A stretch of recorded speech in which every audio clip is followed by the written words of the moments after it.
Hello there everyone, uxwbill here once again.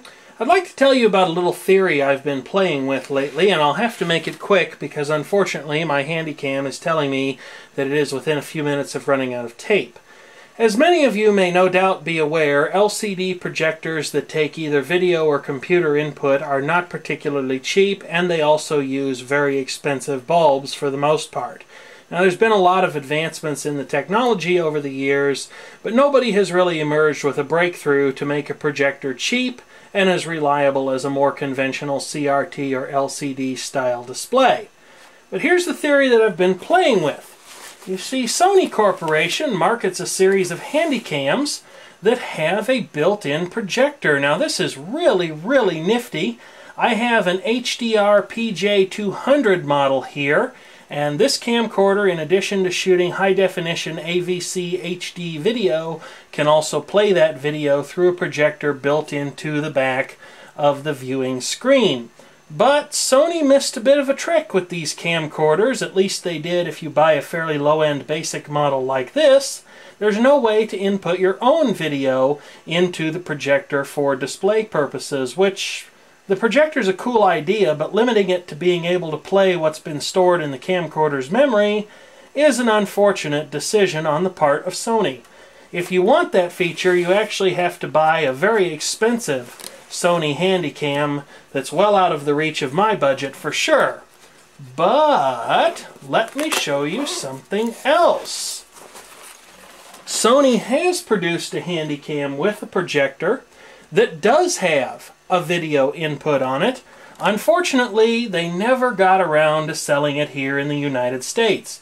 What you're looking at right now is the Handycam DCR PJ5 model, which was sold in both PAL and NTSC versions. Our neighbors to the north, that is up in Canada, did get this model, but even so, it seems that by the time Sony got around to manufacturing this, the demand for standard definition camcorders had dwindled, and these things seem to be rarer than hen's teeth and priced similarly.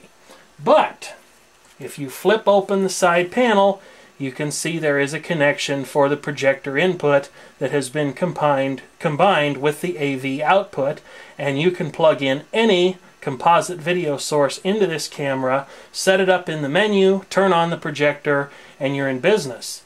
You see where I'm going with this? You see this object in the background? That's right, this is a scan converter to take a computer video signal and put it into a format suitable for display on a television.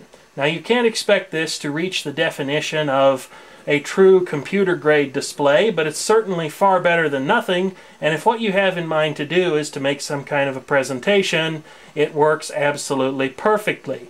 You'll notice there's a designation here on the box that says surf the net on your big screen TV.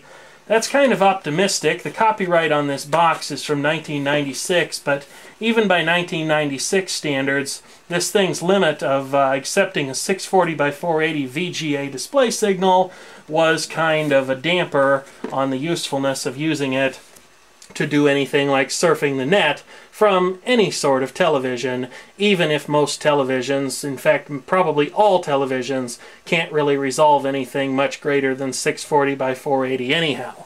But let me show you what I've got in mind here. I've set up a computer over here, a projection screen over there that you can see.